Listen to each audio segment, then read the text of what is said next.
We will go ahead and get started. A warm welcome to everyone. My name is Brooks Barrett. I'm the Environmental Justice Minister for the United Church of Christ, and I am exceptionally excited about this edition of the Creation Justice webinar for a number of different reasons. First is that we're focusing on the Green New Deal for this webinar, and this has been a particularly exciting month, I think, as we see more and more faith communities coming out in support of the Green New Deal. Early on, we know that Interfaith Power and Light and Green Faith came out in support of the Green New Deal. This past month, United Church of Christ and the Unitarian Universalist Association came out, and just 2 days ago, the Young Evangelicals for Climate Action also came out in support of the Green New Deal. So really great to see this uptick in support and to see that this is a way for us to come together across faiths and across denominations, because we see the importance and urgency of what is represented here in the Green New Deal. And so that's exciting. And I think that coming together, different faiths is also represented by who's hosting this call today, because not only have we got myself and my usual co-host, Michael Malcolm, who delighted to have with us as he's at the airport there, but still able to join us. And Michael, of course, wears multiple hats. He's Executive Director for the People Justice Council, pastor at Rush Memorial United Church of Christ in Atlanta, and also the Executive Director for Alabama Interfaith Power and Light. So Michael's representing all of that, coming to us as a co-host for this. But then we're also adding for this call, we have got, I'm delighted to say, Karen Bramer, the Senior Associate for Climate Justice for the Unitarian Universalist Association. So really delighted to be able to pair up with our Unitarian Universalist partners on this call. So terrific. And of course, to make this all the more exciting, we have a terrific guest today coming to us from the Sunrise Movement. And this is the way I think about it. So in church, we might talk about, it's there's Christians who talk about Jesus, and then there are those who act like Jesus, right? And to me, when it comes to climate action, there's those who talk about climate action, and there's those who do climate action. And I think of the Sunrise Movement as really getting the job done when it comes to climate action. And so that's why I'm so excited about having Sunrise Movement on today in the person of Varshini Prakash. So we are going to give a full introduction to her in just a moment from Michael. But before we get to that, first, Karen, can you give us kind of a theological framing for our conversation today? Happy to. And I'm wondering if I am on mute or off. I think You're I'm good. on. All right, everybody. Boy, it's such an honor. Such an honor. So I know from seeing in the chat that there are people representing very different and diverse faith communities. And as we gather here, we're gathering, most of us, as people of faith. And with much gratitude to you, Varshini, in particular. Forgive me if I've misspoken your name, but yours is powerful and inspiring work, and we're very drawn to your voice. So all of our faith traditions claim and hold covenants of love and promises for caring community.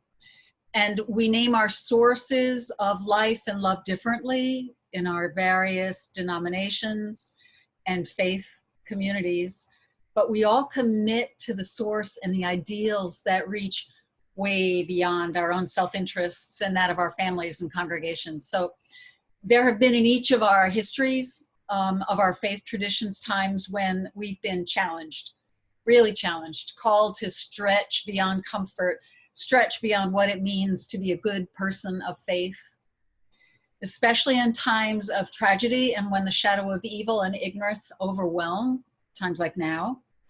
We look into the core of our faith and into our own hearts and find we are asked to be bold and to follow the prophetic voices we know to be true. So now we hear your prophetic voice, Varshini, and while we listen, we are each searching as people of faith and also as community of faith for what is ours to do in this time. And we do this today in order to serve Spirit, to serve God, the vision of what might be in community, and to gratefully celebrate creation and beauty and make love real in the world. And so may we open our hearts and listen for what we are called to do as people of faith, however we name our faith and wherever we are on this miraculous planet. So thank you. Thank you, Karen. Delighted to have you give us that theological framing as we get started. And now we'll turn things over to Michael Malcolm as he will introduce our special guest for today. Go ahead, Michael. I do apologize. It may be a little loud in here because I am at the airport, but I do want to say I come to you as a fan of the Sunrise Movement, as well as a fan of Varshini's work. Varshini Prakash is the executive director and co-founder of Sunrise, the movement of young people working to stop climate change, take back our democracy from big oil, and elect leaders who will fight for our generation's health and well-being. As an undergrad at the University of Massachusetts, she took on the fossil fuel industry by pushing her university to stop investing in coal, oil, and gas. She led the campaign to victory after a 2-week-long escalation involving thousands of students, alumni, and faculty.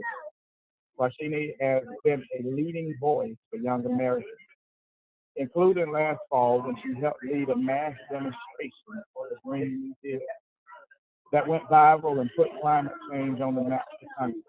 Varshini's work has been featured in the New Yorker, Democracy Now!, Teen Vogue, BBC, Washington Post, and more.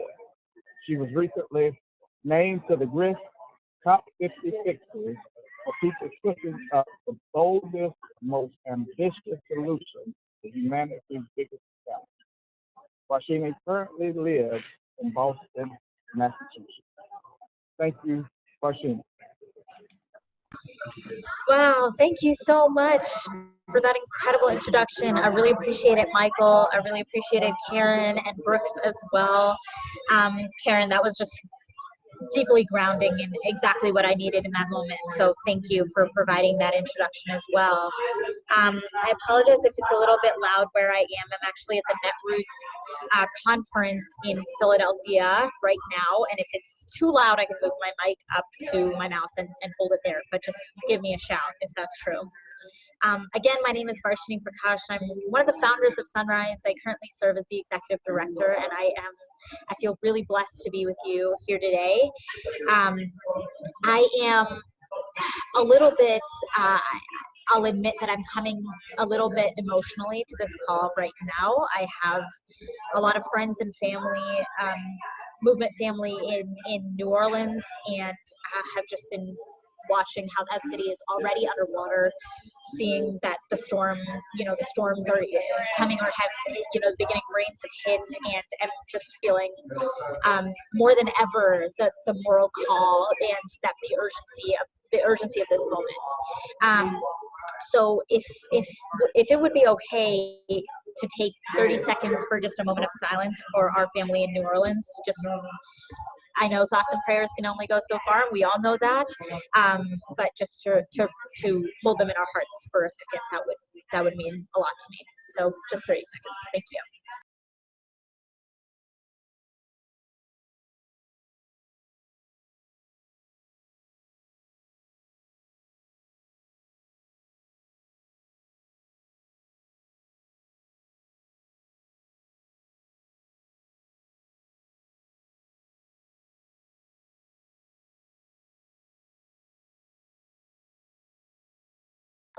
Okay, so thank you. I appreciate that.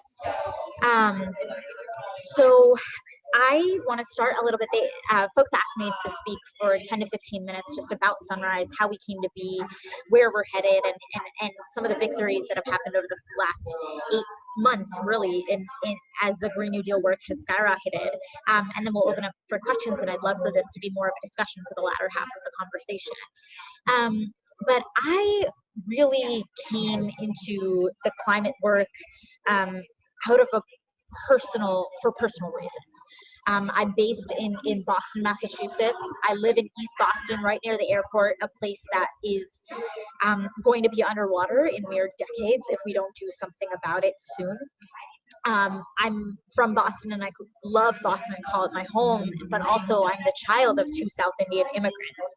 And they, both my parents immigrated here in the 80s, and they're from southern India, Chennai and Bangalore, if you're familiar with it at all. And I remember just like India has always been a place, whether I knew it or not, that has been really deeply affected by the climate crisis. Just a few years ago, back in 2015, I remember seeing some of the worst floods I had ever witnessed on the news that had deluged where my family's from in Chennai, India. Just seeing streets covered in like 6 to 8 feet of water, watching like images of women and children walking chest deep, like miles to sanctuary, seeing streets that I had recognized from visiting, or roads that my grandparents and my father had grown up on, completely covered and garbage and sewage strewn about. And I remember calling up my grandma and being like, "Badi, is everything okay? Like, is our family okay? Is your apartment okay? What's going on?" And she said, "You know, we were extremely lucky and fortunate to have been traveling at that time, but so many people were not. And there were thousands of people who were displaced, and thousands of people who were displaced, and hundreds who were killed in those floods." And that was, those floods occurred just 1 year before Donald Trump was elected to office. And that very same month, myself and a number of my friends began embarked on the process of building Sunrise Movement, realizing that these floods, the fires, the hurricanes were all growing in power and might, and our movements weren't growing alongside them to contest and to make sure that we were preserving human life on this planet for future generations, and human life, and also the millions of species that are also being completely destroyed by the climate crisis and this sixth mass extinction ever. So at that time, we began creating, we brought together the initial team to form Sunrise Movement. And we realized that we didn't have a movement in that moment, back in 2015 or 2016, that was deeply morally rooted, that was values driven, that wasn't about just polar bears and ice caps, but was about people. And it was about ensuring that people who were in power actually abided by the values that the majority of us believe in.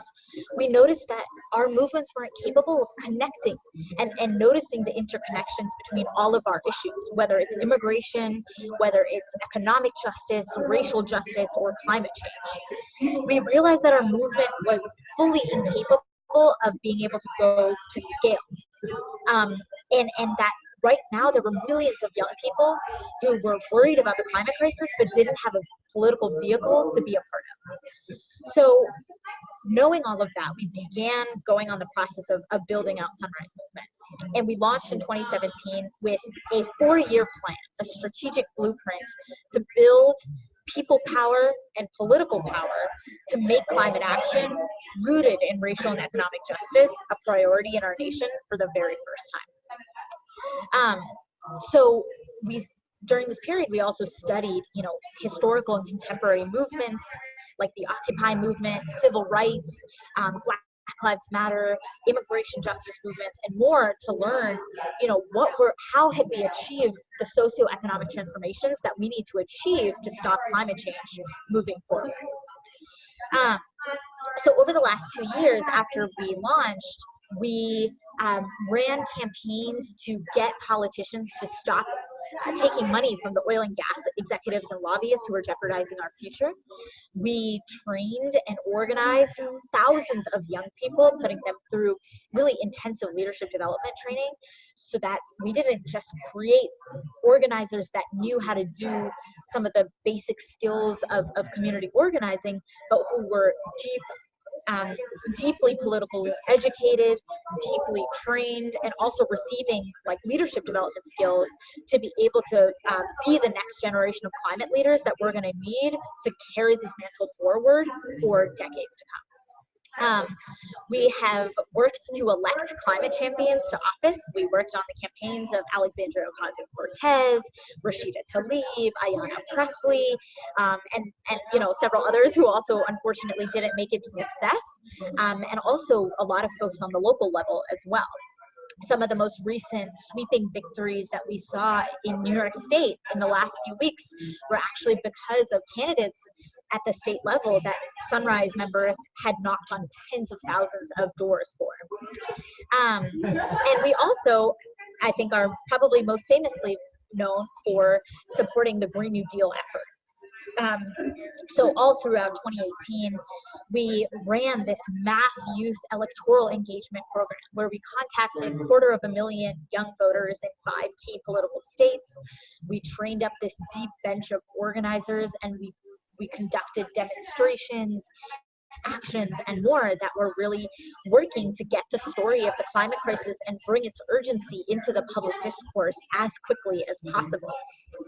So like that Pelosi sit-in last fall that most people know us for, we had actually been trying to create that moment time and time again throughout 2018, all the while growing this deep bench of youth leadership. And there was this moment that happened, I think, all throughout 2018, where we were seeing this trend in our politics of seeing Republicans really embrace this strategy and frame of climate denialism, largely not because they believed it in fact or in even that their opinion about it was that they actually believed that climate change wasn't happening, but that they were using it as a fundraising and political strategy to curry favor with mega donors like the Koch brothers. So we saw that on one side of the political aisle, and on the other side of the political aisle, we saw on the Democratic side a deep lack of moral courage, a lack of moral conviction, and the knowledge and the understanding that something is not more important than than winning your next election cycle or staying best friends with all your colleagues at your cushy job. And that there was something more important than that, namely the survival of our species and, you know, protecting like life on this planet and human civilization as we know it for generations to come. So we decided that if Democrats were going to take back power in the 2018, in 2018, they were very unlikely to do anything about the climate crisis, and it would take young people standing up and saying enough is enough to make them prioritize it in the 116th Congress. And that is exactly what we did on November 13th of 2018. We brought 200 Sunrisers to Nancy Pelosi's office. We called on her to back the Green New Deal. And when I say Green New Deal, I mean essentially a 10-year economic mobilization at a scale we haven't seen since World War II in half a century or more, in a more than half a century, so a 10-year economic mobilization to get America off fossil fuels, to stop climate change, and create tens of millions of good, high-paying jobs in the process. And that is what we mean when we say a Green New Deal. We mean dualistically going after the greatest crises of our lifetimes, economic inequality and the climate crisis, and addressing them and tackling them head on together. And so just to give you a sense of this, you know, of this time, it was unbelievable. We saw within 48 hours over 5,000 articles.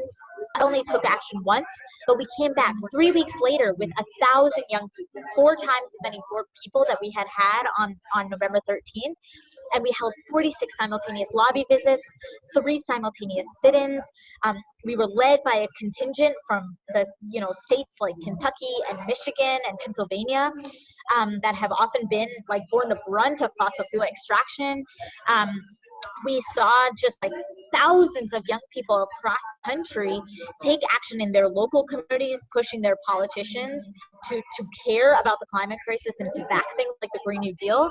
And within just weeks, we saw dozens of politicians supporting like probably the most ambitious climate plan that had ever been put forward,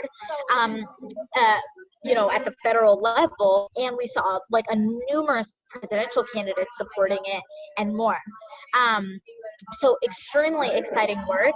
And in the last, like, you know, I think we've really tried to meld both the people power side of things and the political power side of things so that we can turn a lot of the momentum and energy that we have built so far into lasting political change for the future.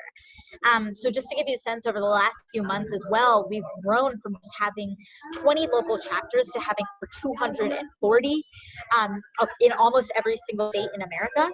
We have seen 18 out of 20 of the main presidential candidates swear off of oil and gas money and say that they back the Green New Deal in some capacity. We have seen there have been that climate change again and again has topped polls saying that it's the number one or number two issue for Democratic voters this election cycle, which is huge. I don't know if people remember, but just 8 months ago, nobody was talking about the climate crisis.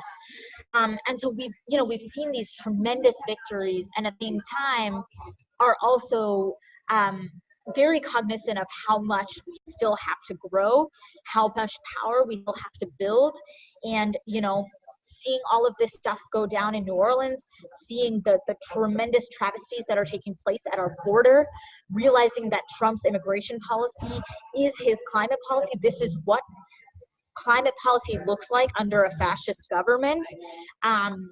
That this is, you know, we are in new terrain, and the climate crisis is affecting us in this moment, and we have a lot more to grow and build. So, you know, I want to share just like a couple, I will just share like, actually, I'm going to say a little bit more about the Green New Deal, and then I'm just going to stop and we'll go to questions, and I'll share the rest of it during that time. But I want to get to just hearing from folks what they're thinking and what they're curious about. A couple things I just want to say about the Green New Deal is that we really aren't seeing this as a single bill or a single piece of legislation. I know most people's understanding of the Green New Deal was through, you know, AOC and Senator Markey's resolution that they put forward in January that has over 100 co-sponsors across the country on it. But really what the Green Deal is a much broader vision.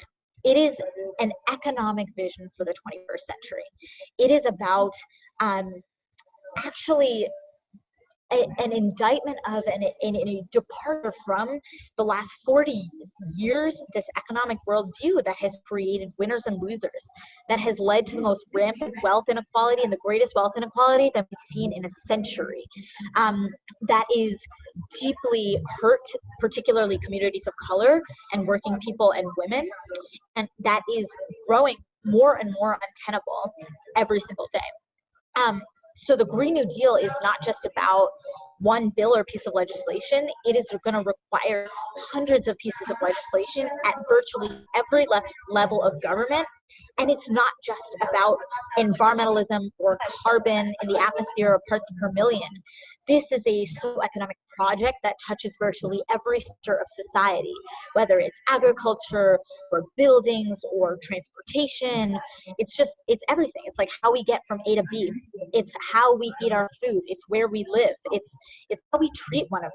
It's how we care for the world around us, and what kind of work we think is important and should be supported, and who we think deserves to live and who deserves to die. So fundamentally, the Green New Deal is about a moral reckoning at this critical juncture in history. So I will leave it there for right now. Again, I apologize for all the issues with the sound. I hope it's slightly better now. And yeah, let's get into questions, and I'm sure the rest of it will come out. Sure. All right. Thanks. We've got some questions that have come by email and some by text, actually. So first, let me give you one that has come up by email here. Let's see. One is great going on getting the DNC to consider hosting a climate change debate. What are you doing to make it happen? And plan B, if they decide not to host it, how can we help?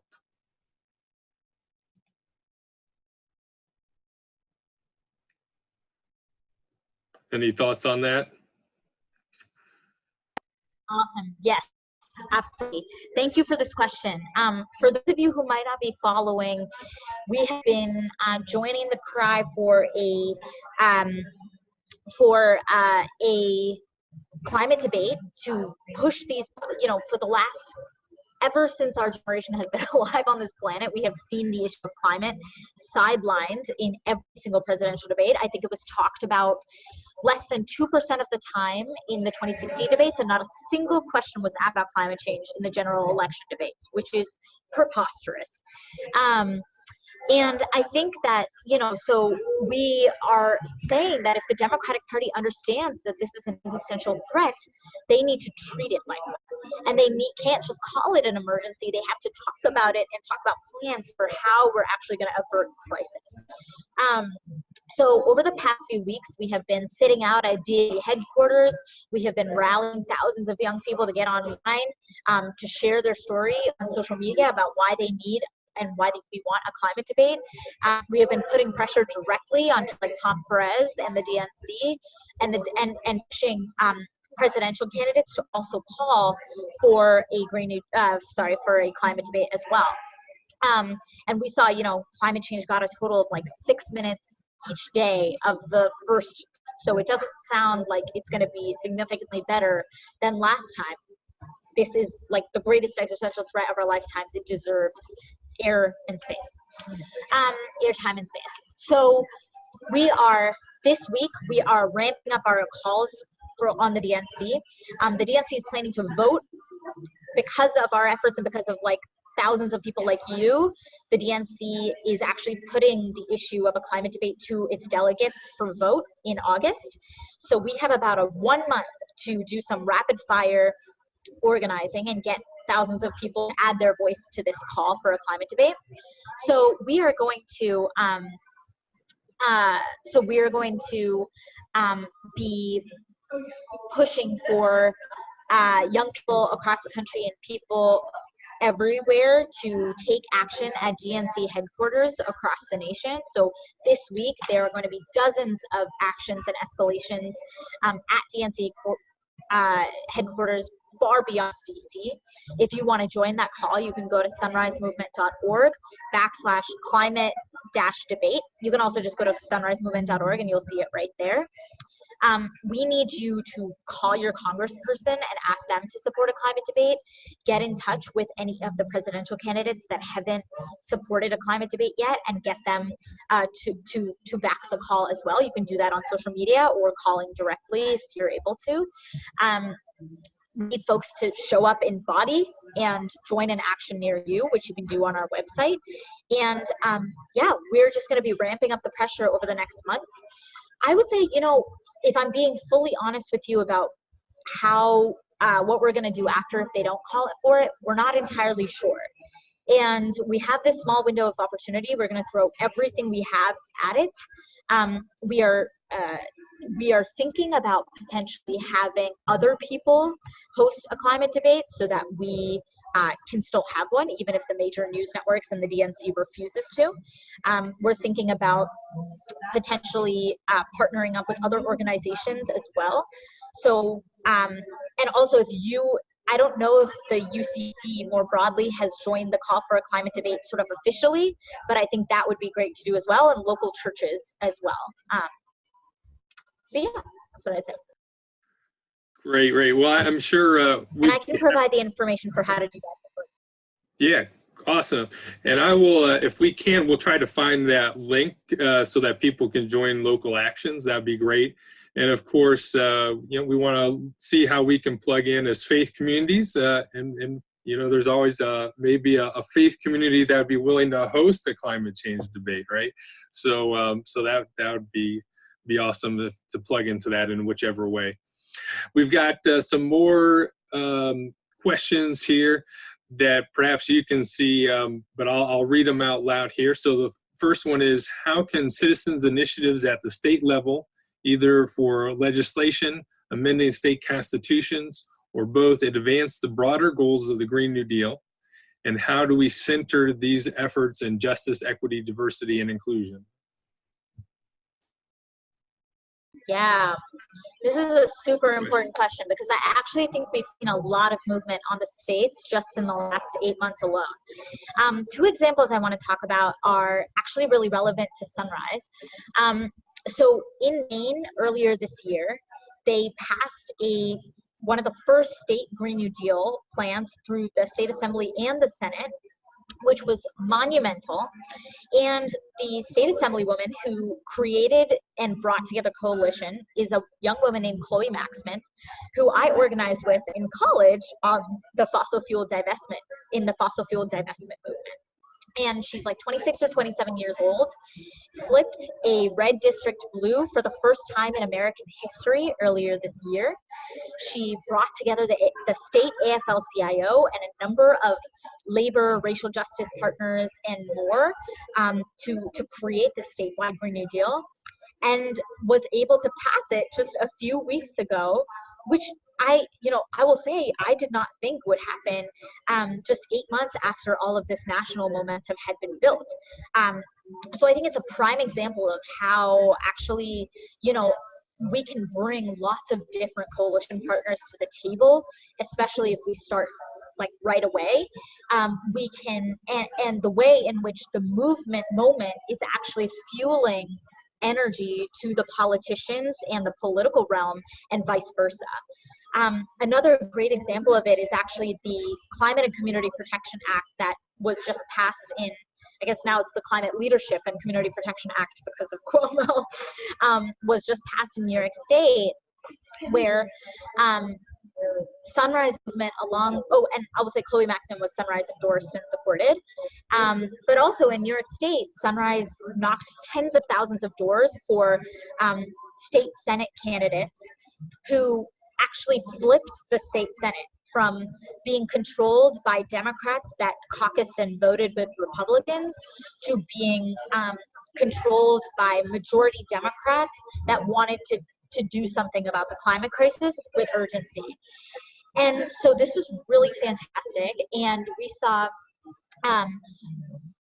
those three really important candidates win in the state Senate, and within 6 months we saw the CCPA being passed in New York State, which means New York State is pledging to get to 100% renewable by 2050. And it was led by a coalition of environmental justice groups, labor unions, community organizations, political organizations like the Working Families Party. Sunrise Movement was at the table.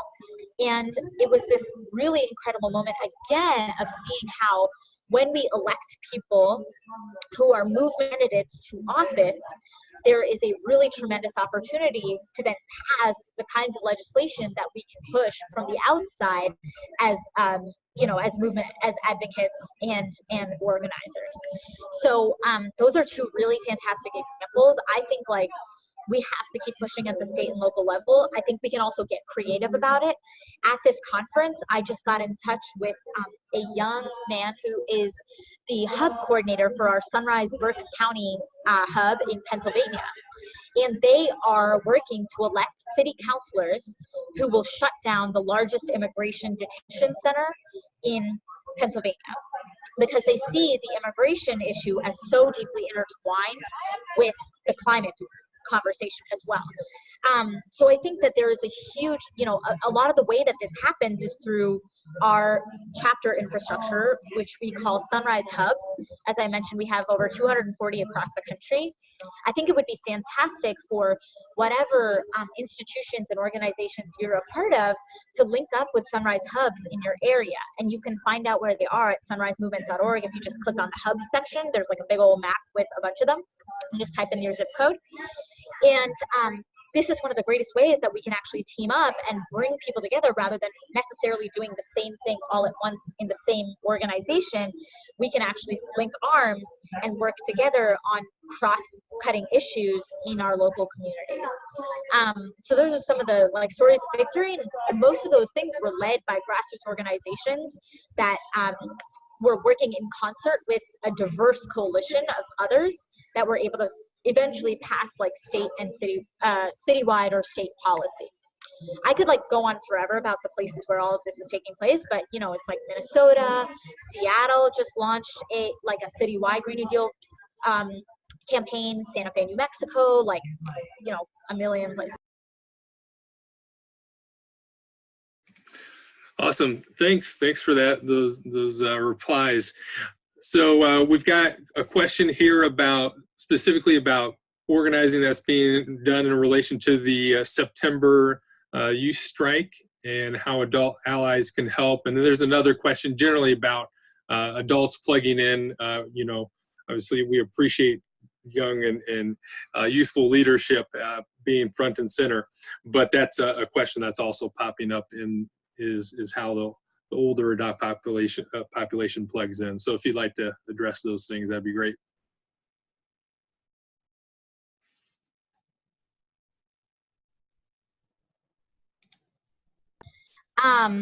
Yeah, great question. Can you repeat the end of that because it cut off a little bit, but I just want to make sure I got it full. Yeah, so part of the questions that are coming in have to do with how older adult populations plug into these great movements that are being led by young people. And so we're supportive of young people being front and center, but people are just wanting to get a sense of how they plug in, you know, specifically with the Yeah. but just more broadly too. Totally. I mean, I think we are led by young people, but we also have folks of all ages in Sunrise. I'll just put that out there.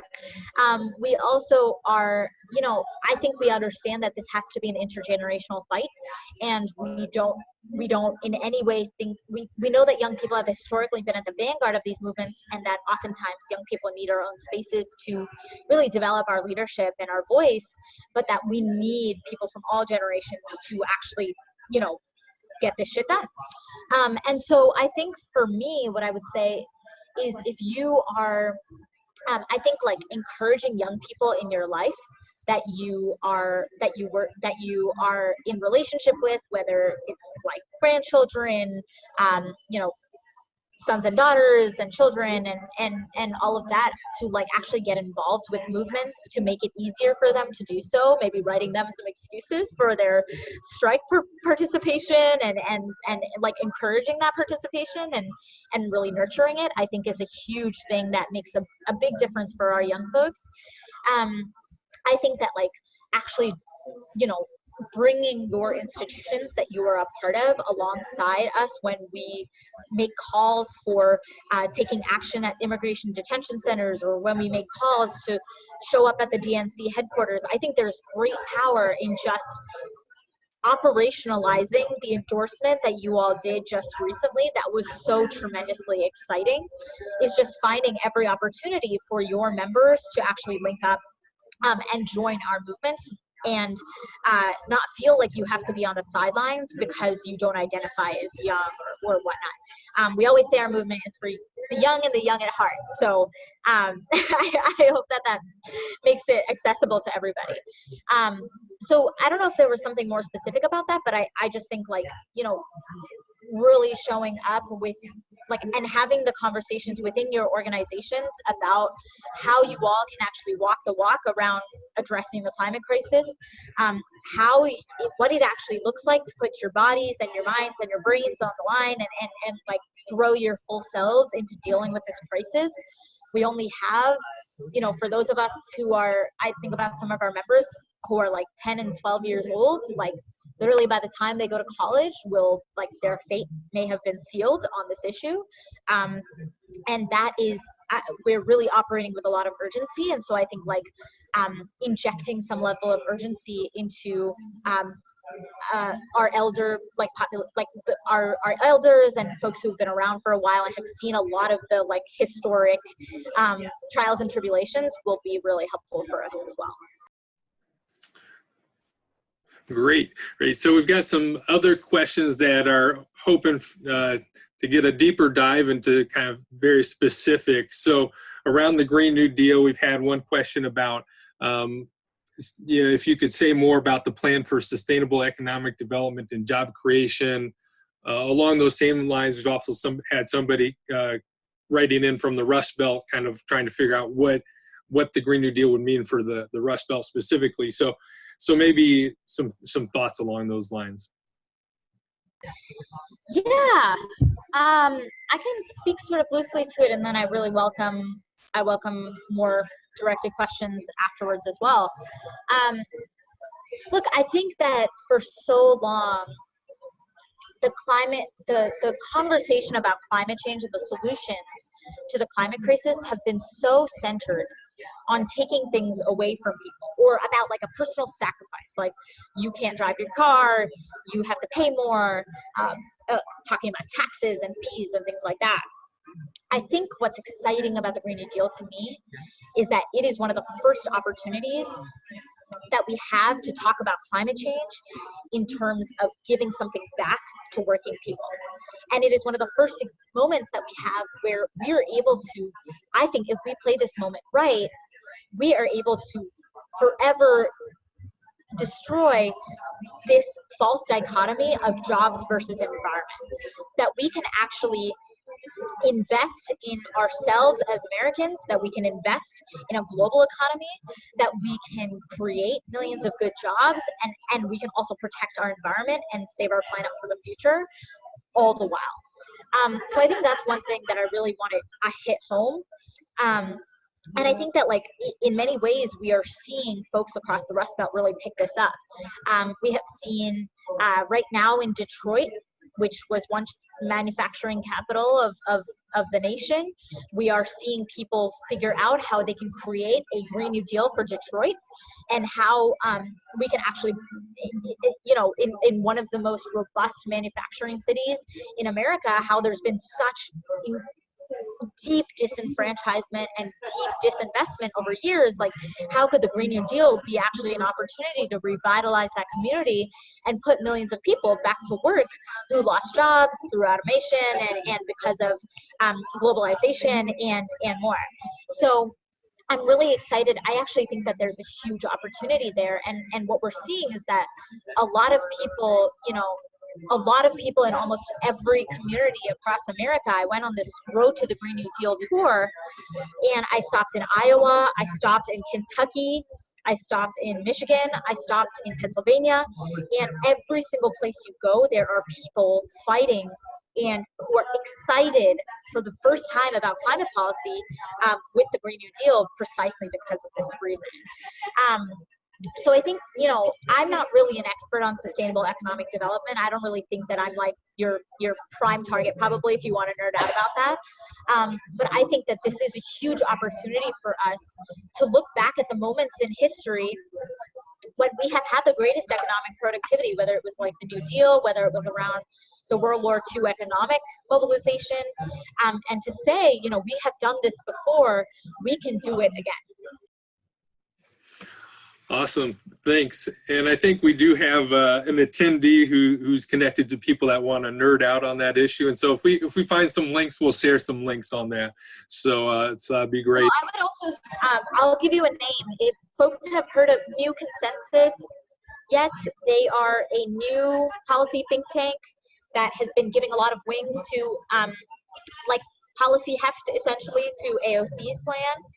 To AOC's office and other, like, basically giving a lot of the ideas that we talk about in progressive communities some policy backing, and they are working on a Green New Deal policy to be ready to hand it off to hopefully whoever defeats Donald Trump in 2021, and they're working on that. So I encourage everybody to check them out. I'll type in the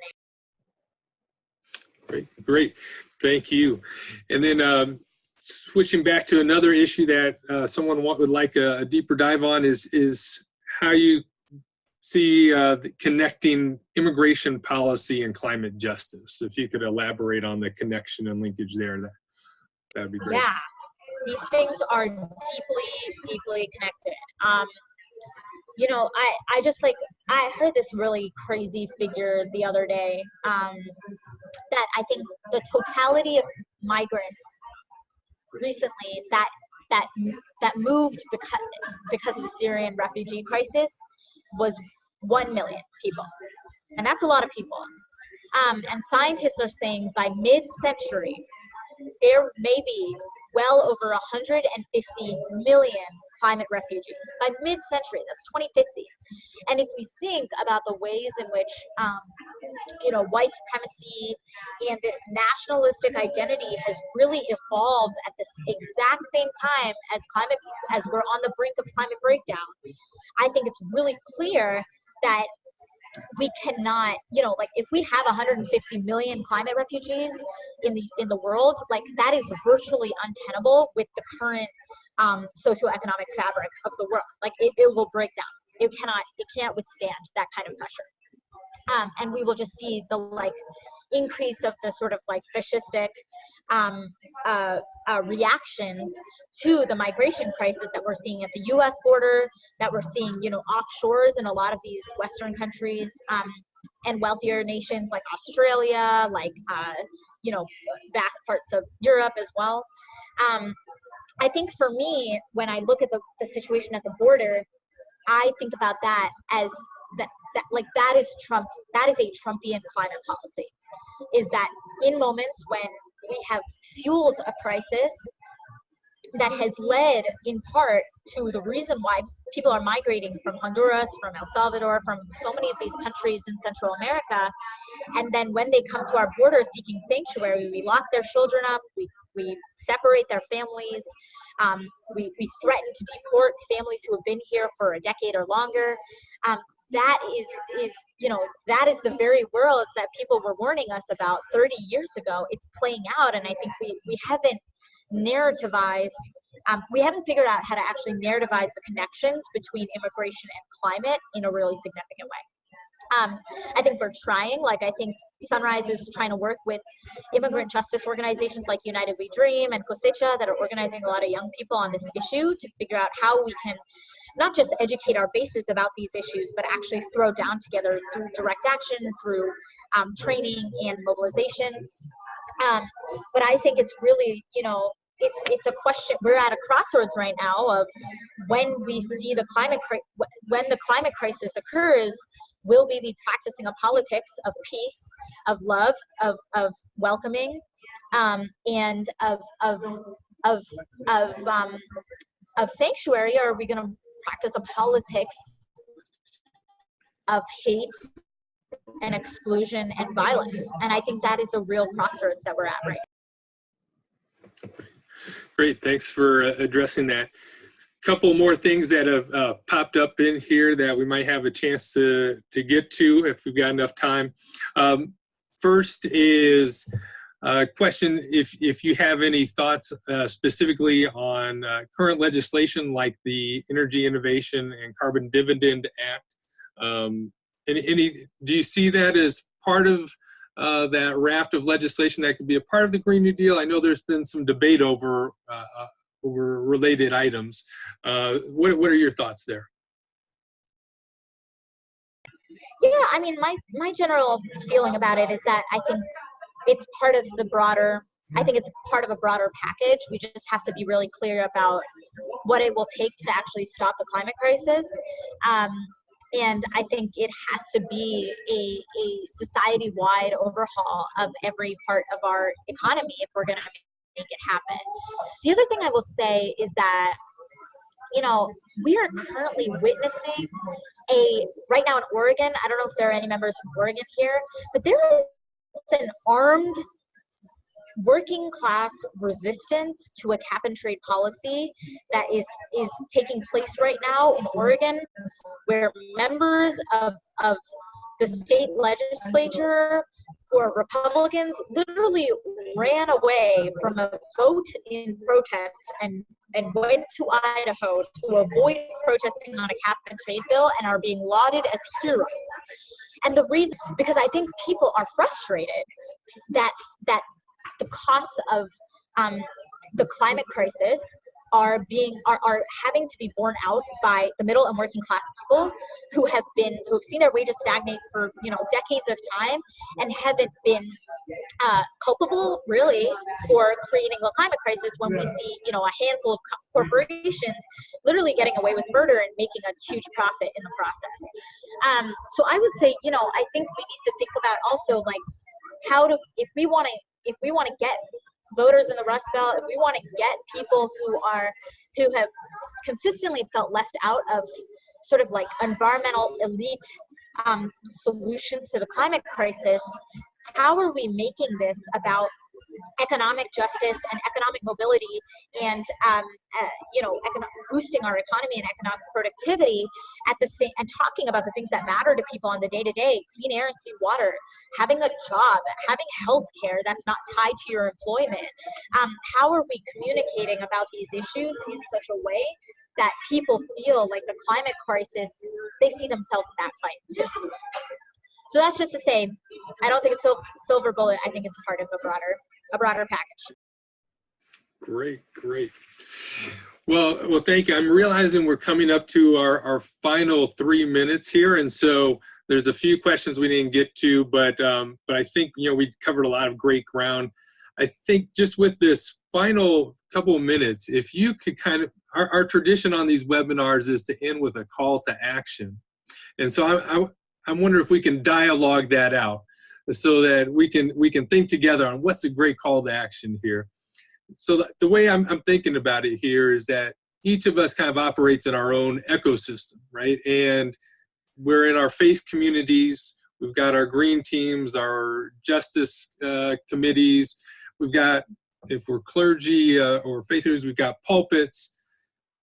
We've within that ecosystem in which many of us operate, there are opportunities to connect with the Sunrise Movement. Maybe it's having local members of the Sunrise Movement come and do adult education hour. Maybe it's showing up to an event that the Sunrise Movement is doing locally, joining a delegation. Also, if you're a pastor or a faith leader, maybe it's giving up the pulpit and letting the young person up in the pulpit. Yeah, that's the young person who's involved in the youth strikes. And so so that's kind of where my mind is thinking. What are your thoughts on what's a good call to action for people? Yeah, I mean, I would say all of the above. The other thing I want to say is, look, like what we are calling on the American government to do is to marshal every resource at our disposal to address the climate crisis. And I think that is the call to action that I want to issue to every organization that is out there. What is every resource, what is every tool, skill, ability at your disposal, and how can you throw it into the service of addressing the climate crisis and providing a more just and equitable future for all of us? I think that could look like, specifically with Sunrise, I think it could look like actually like hosting trainings for your members about the climate crisis. We have a ton of curriculum that we would love to share, and maybe you could run like a UCC-wide system like training program for like a month or something that is actually you can call it Green New Deal Month or something like that, that's actually educating as many people as possible for this and issuing a call to action for their local communities. Maybe you could figure out like a map where all the UCCs are and where the Sunrise chapters are. We can do that really easily on our mapping system and see if there's some way that we can actually bring young people and UCC members sort of in collaboration together to fight on local issues as well. A lot of this is self-directed, so I actually think getting people in touch with each other is one of the most important things we can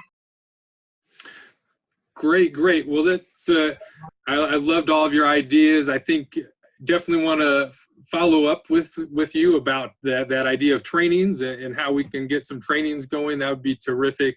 Really to make use of the great work that you guys have been doing. And so thank you so much. It has been terrific to have you on.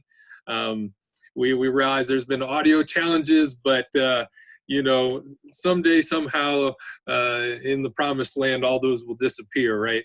But right now we are on our way to the promised land and making do with what we've got. And it was so great to hear your voice, so great to hear your ideas and perspectives, and to see how we can connect with this inspiring movement that the Sunrise Movement has been just. Yeah, thank you so much. And again, I fully apologize for all of the noise issues. I'm so grateful to be here. Thank you so much for your leadership.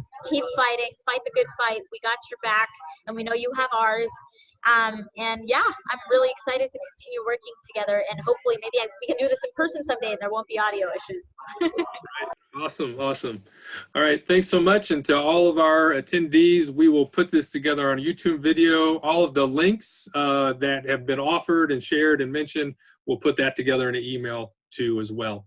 So thank you to everyone. Until next time, be well. And next month, we're planning to focus on kind of ramping up for the September youth strike and having some youth on our webinar for next month. So more about that is to come. All right, thanks a lot, everyone. Take care.